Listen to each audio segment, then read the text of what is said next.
नमस्कार, देवभूमि उत्तराखंड देख रहे हैं आप। आपके साथ मैं हूं हर्ष त्यागी। उत्तराखंड में विधानसभा चुनाव संपन्न हो गए हैं। 47 सीटें जीतकर बीजेपी ने पूर्ण बहुमत प्राप्त किया। अब उत्तराखंड में बीजेपी की सरकार बनने जा रही है। विधानसभा चुनाव में मिले बहुमत के बाद बीजेपी के नवनिर्वाचित विधायकों का बीजेपी मुख्यालय पहुंचने का सिलसिला जारी है। खटीमा से पुष्कर सिंह धामी के चुनाव हारने के बाद नए सीएम को लेकर चर्चा जोरों पर है कि पुष्कर सिंह धामी फिर सीएम का चेहरा बनेंगे या फिर कोई और। आपको बता दें कि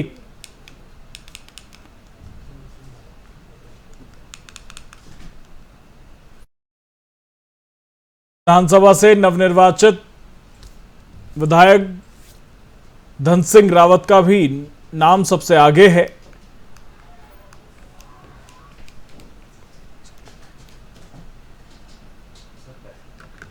हालांकि बीजेपी उत्तराखंड में हमेशा चौंकाती रही है। बीजेपी के सूत्रों ने कहा कि केंद्रीय मंत्री पीयूष गोयल और धर्मेंद्र प्रधान नए नेता के चुनाव के लिए विधायक दल की बैठक की निगरानी के लिए केंद्रीय पर्यवेक्षक के रूप में राज्य भेजा जाएगा। हालांकि बैठक के लिए अभी कोई तारीख तय नहीं हुई है और कौन होगा मुख्यमंत्री, ये बड़ा सवाल है, क्योंकि मुख्यमंत्री पुष्कर सिंह धामी जिन्होंने इस पूरे चुनाव की बागडोर संभाली, वो खुद चुनाव हार गए। अब बीजेपी वापस उन पर भरोसा जताती है या फिर कोई और सीएम होगा, ये देखने वाली बात होगी। और इसी पर बातचीत के लिए वरिष्ठ पत्रकार जय सिंह रावत जी हमारे साथ जुड़ गए हैं। जय सिंह रावत जी, बहुत बहुत स्वागत है आपका एफएम न्यूज में। हाँ, नमस्कार। परिणाम उत्तराखंड में एकदम से विपरीत रहे। जो माहौल देखने को मिल रहा था और जो अब तक का इतिहास उत्तराखंड का रहा, एक बार बीजेपी एक बार कांग्रेस, लेकिन इस बार बीजेपी ने इतिहास रच दिया। हाँ, वो दरअसल ऐसा है कि शुरू में तो बिल्कुल एंटी इनकमेंसी लग रहा था, फैक्टर चल रहा था, लेकिन बाद में मोदी फैक्टर काफी डोमिनेट कर गया। और मोदी फैक्टर ही नहीं, उसमें यहाँ पर कुछ कम्युनल भी चलाया, जैसे कहा यहाँ मुस्लिम यूनिवर्सिटी बन रही है और लैंड जिहाद हो गया, लव जिहाद उत्तराखंड में हो रहा है। तो इस तरह से भी हुआ तो एक तरफा हो गया। फिर तो लोग भूल गए, महंगाई भूल गए, बेरोजगारी भूल गए, दूसरी मुद्दे जो थी वो सब भूल गए, क्योंकि आखिर में मुद्दों पर चुनाव लड़ा ही नहीं गया ना। जी जय सिंह रावत जी, सीएम की अगर बात करें तो जो सीएम थे और जिन्होंने पूरी जिम्मेदारी के साथ ये चुनाव संभाला, वो खुद चुनाव हार गए। अब सवाल हो रहा है कि उत्तराखंड का अगला मुख्यमंत्री कौन होगा। तमाम नाम शामिल हैं। आपका क्या मानना है, आपकी प्रतिक्रिया चाहूंगा। भाई, चुनाव के दौरान कहा गया था कि अगर हमारी पार्टी सत्ता में आई तो धामी ही मुख्यमंत्री होंगे। ये तो हो गया था। भाई, हमारा चेहरा भी धामी है और अगले मुख्यमंत्री भी धामी है। स्वाभाविक भी था जिनके नेतृत्व में चुनाव लड़ा गया हो और वो अगर जीत जाए तो उनका बनना है। लेकिन यहाँ ऐसा देखिए, 2017 में उसके नेतृत्व में लड़ा गया था आपके अजय भट्ट के, वो उसमें पार्टी अध्यक्ष थे प्रदेश में जी। तो लेकिन वो खुद हार गए, तो रेस से बाहर हो गए। यही प्रेम कुमार धूमल थे, 2017 की बात है जी। वहाँ बीजेपी आई, सत्ता में आई, लेकिन खुद प्रोफेसर धूमल हार गए जी। तो हार गए तो वो फिर उस रेस से भी बाहर हो गए। तो ऐसा लगता है कि यहाँ इनके पास अब ऑप्शन आ गया है कि भाई अब किसी को भी, उनको कोई बंदिश नहीं है कि बीजेपी नेतृत्व के पास कि धामी को ही बनाना है ये है। दूसरा, उनको ये लगता है भाई अब तुम चुनाव तुम्हारे काम पर तो हुआ नहीं, जीते नहीं हो।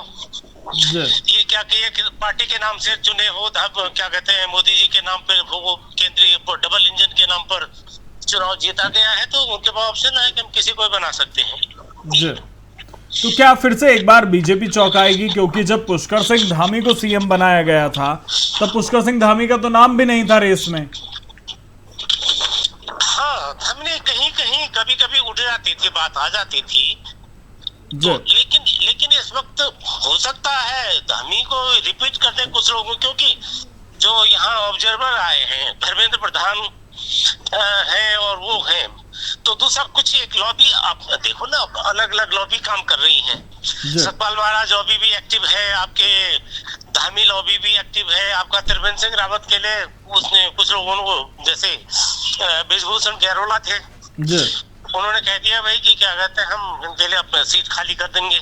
जी इनको मुख्यमंत्री बनाओ, क्योंकि उनके नाम से वो चुनाव जीते हैं वहां पर। तो इस तरह लॉबी जो है सक्रिय है सारी। अब देखते हैं किसके किस्मत खुलती है। यहाँ तो लॉटरी खुलने वाली बात है। जी। अगर खबरों की माने तो खबरें तो ये भी हैं कि महाराष्ट्र के राज्यपाल भगत सिंह कोश्यारी को राज्यपाल से हटाकर उत्तराखंड का सीएम बना दिया जाए। एक बार सीएम रहे भी हैं। क्योंकि उनका संभावना इसलिए नहीं है कि कोश्यारी जी की एज काफी होगी, 75 से अबव है वो जी।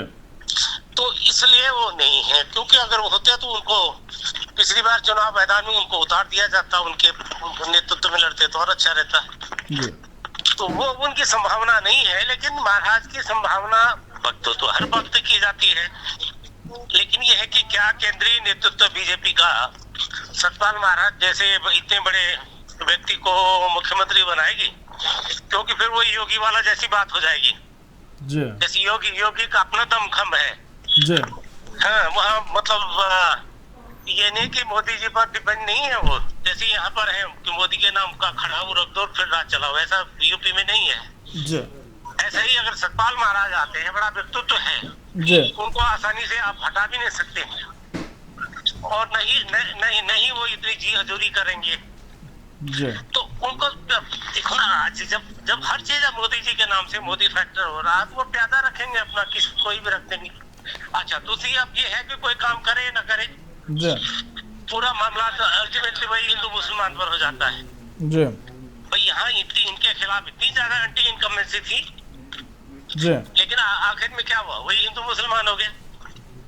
पुष्कर सिंह धामी की अगर बात करें तो क्या वजह आप मानते हैं कि आखिरकार पुष्कर सिंह धामी क्यों चुनाव हार गए? क्या पूरे राज्य में प्रचार करने और बीजेपी को संभालने के चक्कर में वो अपनी सीट ही खो बैठे? नहीं, ये तो हम शुरू से कह रहे थे कि इनका जीतना बड़ा डाउटफुल है। जी। हमने पहले बोल दिया था, लिख भी रहे थे कि क्योंकि वहाँ की डेमोग्राफी ऐसी थी कि धामी का जीतना, क्योंकि पिछली बार इतने जबरदस्त तो भाई पिछली बार तो इससे बड़े मोदी लहर थी नहीं थी 2017 में। उसके बावजूद वो केवल 2700 वोटों से जीते थे। अच्छा, उसके बाद अब जो है वो वहाँ की डेमोग्राफी ये है कि किसान आंदोलन यूपी में हुआ या ना हो, यहाँ तो उसका असर हुआ। जी। मैदान में तो आपने देख लिया, उधम सिंह नगर देख लिया, हरिद्वार देख लिया, ये मैदानी सीटों में तो लगता असर हुआ है। आपका विश्लेषण क्या कहता है कि कांग्रेस आखिरकार इतनी कम सीटों पर, क्योंकि हम भी ये मान रहे थे जितने चुनाव में आपसे भी चर्चा हुई कि अगर होगा तो मतलब 2-4 सीटों का फर्क होगा बीजेपी और कांग्रेस में, लेकिन ये तो बहुत बड़ा फर्क हो गया है। हाँ, इतनी क्योंकि हमको जो शुरू में एंटी इनकमेंसी नजर आ रही थी। जी। शुरू में थी, लोग बोल भी रहे थे, दूसरे कर्मचारी नाराज थे, बाकी कई समाज के, हमने कहा किसान नाराज है, गरीब मजदूर नाराज है, सारी चीजें हैं, वो सारा चीज थी। तो हमें लग रहा था कि मैक्सिमम बराबर टक्कर इनकी होगी है, 2-4 सीट आगे पीछे इतना नहीं था। जी। तो वो जो लहर जो थी अल्टीमेट बाद में जो चला, मुस्लिम यूनिवर्सिटी बन गई, मुस्लिम यूनिवर्सिटी बना रहे हैं, हरीश रावत पर जो दाढ़ी लगा के घुमाया गया जी। है ना, वो प्रचार किया गया। बल्कि बीजेपी का जो ऑफिशियल जो ट्विटर था अकाउंट था, उससे हरीश रावत की इस तरह से प्रचार किया गया, मतलब कोई अफवाह भी नहीं है। जी। ऑफिशियली चलाया गया कि एक आदमी मुस्लिम यूनिवर्सिटी बना रहा है। जी। तो इस तरह से वो, मैंने कहा नहीं, ये मुद्दों पर नहीं लड़ा गया, विकास का मुद्दा कोई नहीं है इसमें था। लेकिन अगर इसमें देखें तो कांग्रेस की जो अंतरकलह थी वो भी एक बड़ा मुद्दा रही। बिल्कुल बिल्कुल। क्योंकि रणजीत रावत ने तो मेरे साथ टीवी पर जुड़ने के बाद हरीश रावत को बालिका वधू तक कह दिया था, जो हर बार नाराज हो जाती है। हाँ, नहीं, वो बिल्कुल था। और जो यहाँ पर इनके कांग्रेस के पार्टी प्रभारी थे देवेंद्र यादव जी, वो ऐसे इस तरह से, मतलब प्रभारी के बजाय एक फैक्शन के नेता के तौर पर काम कर रहे थे जी। तो ये भी कारण रहा। जैसे वो टिकटों के वितरण में अगर मानो हरक सिंह को दे देते एक सीट तो वो भी निकलती जी, है ना, प्रॉपर डालते हैं तो हरीश रावत की भी सीट निकलती, उनकी भी निकलती, तो राम आखिर वक्त पर उन्होंने किए गए। क्या हरीश रावत को कुमाऊं भेजना बड़ी गलती रही कांग्रेस की? हरीश रावत का चुनाव लड़ना ही बड़ी गलती थी जी। क्योंकि वो रहते तो ज्यादा। इस बार क्या हुआ, वो अपनी सीट पर फंस के रह गए। जी और वो फंसाया उनकी पार्टी के लोगों ने, देवेंद्र यादव टाइप के लोगों ने, कि भाई आप जाओ, आप तो सभी जगह जीत रहे हैं, आप कितना डिमांड है तो आप जाओ। जी तो वो जो फेरबदल हुआ, रामनगर हारे, जी सल्ट हारे, लाल कुआं हार गए, जो 3 4 सीटों पर वो था वो सब हार गए। जी वरना ऐसा आ रहा था कि जैसे कालाडूंगी से बंशीधर भगत फिर जीत गए, जबकि उनका वो वायरल हुआ बड़ा, वो औरत के साथ जी वीडियो। जी जी इतने इतने के बावजूद हुआ। तो या तो ये कांग्रेस वाले जैसे सारे देश में है, वो काउंटर नहीं कर पाते हैं। जी यहाँ भी वो काउंटर नहीं कर पाए बीजेपी के प्रचार। भाई बीजेपी लाखों कार्यकर्ता है, उनके पास, सबके पास मोबाइल है, दूसरा और जी वो मोबाइल पर ये वायरल करते रहते हैं। जी जय सिंह राव जी, दूसरा मुझे भी ऐसा लगता है इस पूरे चुनाव में, अगर जितना विश्लेषण मैं कर पाया हूं, कि हरीश रावत जी की बात को गंभीरता से उत्तराखंड के लोगों ने नहीं लिया। क्योंकि हरीश रावत के जो बयान रहे, चाहे उनमें दलित सीएम वाला बयान रहा हो, एक बार तो वो ये कहते हैं कि मैं चाहता हूं कि इस राज्य का जो सीएम हो वो भी दलित चेहरा हो। उसके बाद वो कहते हैं कि मेरी माताजी रात सपने में आई और उन्होंने कहा कि उत्तराखंड की जनता के लिए कुछ करूं, तो मैंने कहा कि बागडोर मेरे हाथ में रहेगी तो मैं करूंगा। तो यानी कि वो समय समय पर कभी दलित सीएम को कहते हैं, कभी खुद के हाथ में बागडोर रखने की बात करते हैं। तो शायद इस बार उत्तराखंड की जनता ने भी उन्हें गंभीरता से नहीं लिया। क्या ऐसा है कि इस तरह उलझुल उन्होंने जो बयान देते रहे ना जी, उन्होंने बयान दिए कि सुर्खियों में बने रहे, जी, लेकिन उससे क्या हुआ, उनका हल्कापन नजर आया, गंभीरता से नहीं। जी, गंभीरता नहीं रही ना। जी, तो उस देखिए, हरीश रावत तो कैंपेन भी उनके नाम से, उनके अगुवाई में था ना, और नहीं हुआ तो मुख्य जिम्मेदारी तो हरीश रावत की है। जी। नहीं। चलिए, बहुत बहुत शुक्रिया जय सिंह रावत जी आपका तमाम बातचीत के लिए। ठीक है, नमस्कार।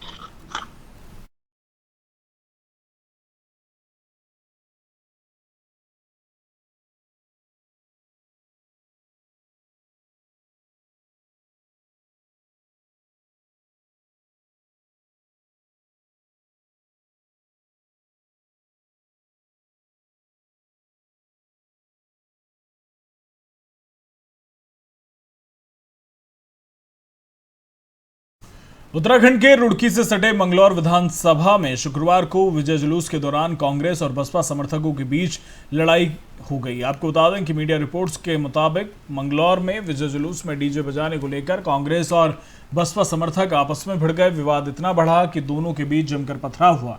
बताया जा रहा है कि घरों पर पत्थर बरसाए गए। वहीं घटना की सूचना पर मौके पर पहुंची पुलिस ने लाठीचार्ज कर भीड़ को तितर-बितर किया। साथ ही मौके से 2 लोगों को हिरासत में ले लिया है। क्षेत्र में तनाव की स्थिति बनी हुई है। मौके पर भारी पुलिस फोर्स तैनात की गई है।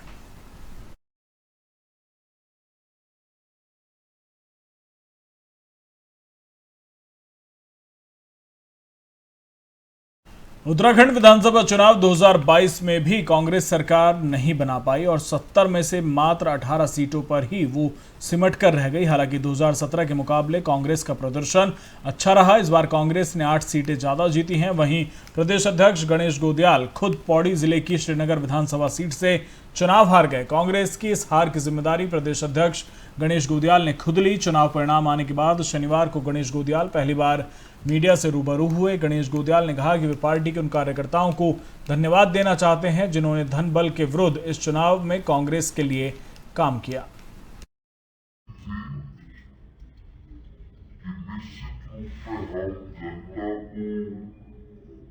हकीकत समझाने में सफल होंगे, लेकिन अफसोस है कि हम हकीकत समझाने में असफल रहे, क्योंकि मैं प्रदेश कांग्रेस कमेटी का अध्यक्ष हूँ। चुनाव के दौरान भी अध्यक्ष था और उससे पहले 6 साल पहले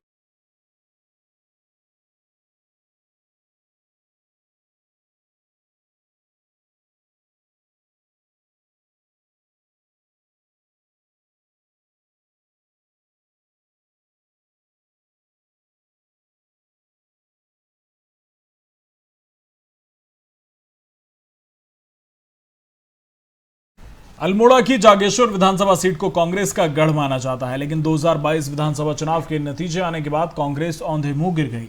जागेश्वर विधानसभा सीट से 5 बार कांग्रेस के विधायक रह चुके दिग्गज नेता गोविंद सिंह गुंजवाल को बीजेपी के नवनिर्वाचित विधायक मोहन सिंह मेहरा ने भारी मतों से मात दी। नतीजे आने के बाद विधायक मोहन सिंह मेहरा ने जागेश्वर की जनता का आभार व्यक्त किया। उन्होंने कहा कि प्रदेश में मुख्यमंत्री पुष्कर सिंह धामी के नेतृत्व में प्रदेश का विकास हुआ है। आज प्रदेश में फिर बीजेपी की सरकार बन रही है। साथ ही उन्होंने केंद्रीय नेतृत्व से पुष्कर सिंह धामी को पुनः मुख्यमंत्री बनाने की मांग की।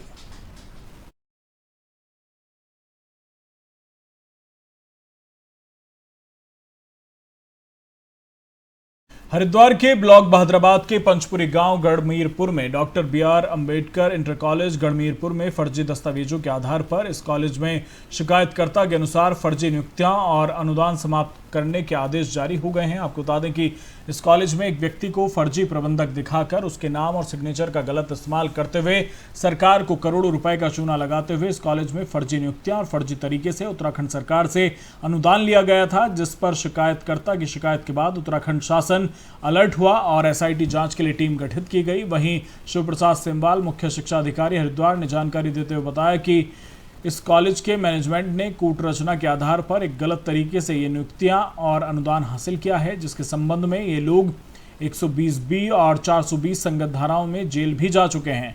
उन्होंने कहा कि फर्जी नियुक्ति मामले में SIT ने जांच में पाया है कि शासन और मुख्य शिक्षा अधिकारी कार्यालय की ओर से किसी भी एक्सपर्ट कमेटी के द्वारा इन नियुक्तियों का सिलेक्शन नहीं किया गया, इसलिए ये नियुक्तियां भी निरस्त की जाएंगी। मुख्य शिक्षा अधिकारी ने कहा कि इस कॉलेज को भी पूर्ण तरीके से बंद किया जाएगा और मुख्य शिक्षा अधिकारी ने स्पष्ट किया है कि इस ID और नाम के आधार पर कॉलेज को दोबारा संचालित नहीं किया जा सकता। हालांकि जो बच्चे फिलहाल इस कॉलेज में पढ़ रहे हैं उनके भविष्य पर चिंता करते हुए मुख्य शिक्षा अधिकारी ने कहा कि बोर्ड को इस संबंध में सूचना जारी की जाएगी और बच्चों के भविष्य के साथ किसी तरह का कोई खिलवाड़ नहीं किया जाएगा और उनके लिए जो भी शिक्षा व्यवस्था होगी वो कर दी जाएगी और बाद में हमारे खंड शिक्षा अधिकारी और अन्य कर्मचारी के माध्यम से सूचना जारी की जाएगी कि इस कॉलेज का संचालन पूर्ण तरीके से बंद कर दिया जाए।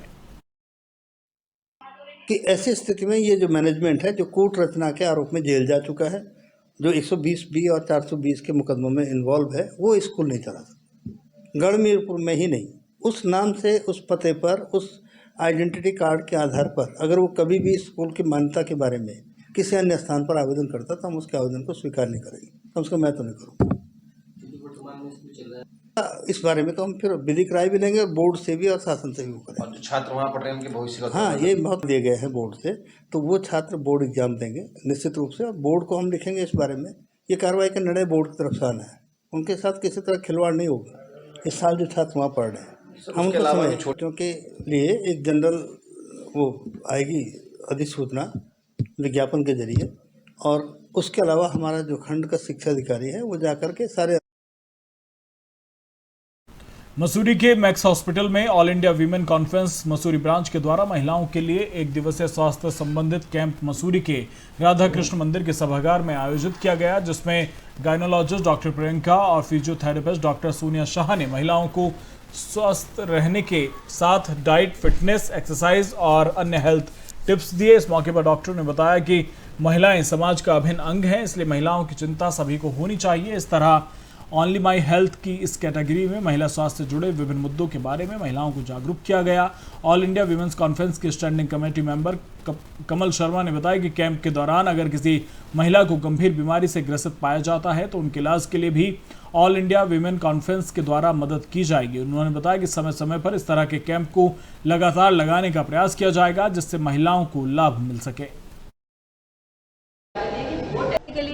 महिलाएं हमेशा अपना ऑफिस का काम करती हैं, अपने बच्चों को देखती हैं, घर में बिजी रहती हैं, फिर इस तरह से वो अपनी हेल्थ को जो है इग्नोर करने लगती है, उसके प्रति नेग्लिजेंट हो जाती है। तो मेरा आज यहाँ मसूरी की महिलाओं को ऑल इंडिया वुमेन एसोसिएशन ने हमें इनवाइट किया था, तो उनको बेसिकली यही हेल्थ अवेयरनेस के बारे में बताने के लिए कहा गया था। तो मैंने उनको अच्छे से समझाया है कि आपको अपना लाइफ जो है बैलेंस करना है, ऑफिस और घर में जूझ के अपनी हेल्थ को जो है इग्नोर नहीं करना है। तो उसके लिए कैसा लाइफस्टाइल फॉलो करना चाहिए, कैसा डाइट फॉलो करना चाहिए, क्या क्या प्रॉब्लम्स आती है, कब आपको डॉक्टर से मिलना चाहिए, महिला दिवस के उपलक्ष्य में अखिल भारतीय महिला परिषद ऑल इंडिया वीमेन कॉन्फ्रेंस की तरफ से लगाया गया है।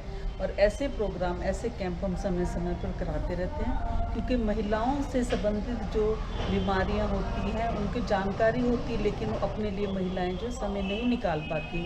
तो हमारा मेन मकसद ये है कि उनको जानकारी दी जाए और उसके उपचार हेतु डॉक्टर उनको सलाह देंगे। मैक्स हॉस्पिटल से 2 डॉक्टर आए हैं, एक गायनेकोलॉजिस्ट है और दूसरी जो है डॉक्टर वो फिजियोथेरेपिस्ट हैं। तो महिलाओं के बारे में जानकारी देंगी और किसी को अगर प्रॉब्लम है तो मैक्स हॉस्पिटल में बुला के चेकअप करा सकती हैं, उसको हम सहयोग देंगे उसके लिए। ये भविष्य में ऐसे कैंप आगे भी लगते रहेंगे? हाँ, बिल्कुल लगते रहेंगे। हमने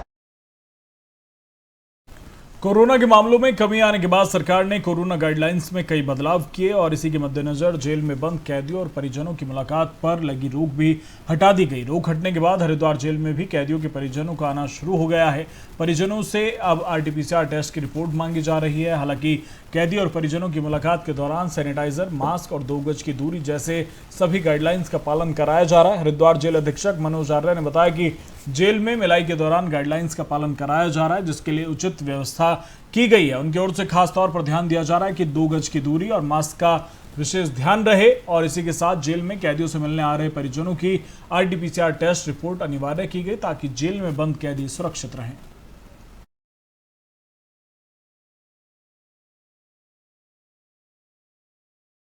फतेहपुर ग्राम पंचायत भवन बिल्डिंग में एक व्यक्ति ने फांसी लगा ली। वहीं घटना से परिजनों का रो रो कर बुरा हाल है। वहीं सूचना पर चौकी धर्मावाला से पुलिस फोर्स मौके पर पहुंची और युवक का शव कब्जे में लिया। जानकारी के मुताबिक मृतक की मां ने शव को पंखे से नीचे उतारा और सूचना पुलिस को दी। मौके पर पहुंची पुलिस के द्वारा आवश्यक पंचायतनामा कर कार्रवाई की गई है। वहीं पुलिस ने जांच में पाया कि मृतक अत्यधिक नशे का आदी था और नशे की हालत में ही उसने फांसी लगाई।